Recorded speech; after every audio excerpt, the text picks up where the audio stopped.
po guys, tignan nyo po itong pusa ko. Ito. Tanga. Wait lang. Ito lang, ito na. Ito pa. Kasi kailangan mo lang i-prove na yung kinikita mo Ayun. mas maliit Yan. Ito pa. sa perang o mga assets na hawak ko. Once na, Yun lang. face na yung assets ng mga Papaya. pag pinignan mo lang sa akin, yun pa rin Ayun.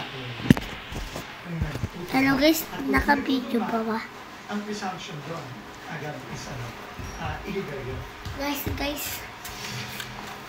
Jiggy, ayon pa kay Atty. Nico Labano, yung tagapagsalita ng Office of the Ombudsman, pwede rin sabay na i-file itong application for itong application na ito at yung mga criminal cases o yung petition for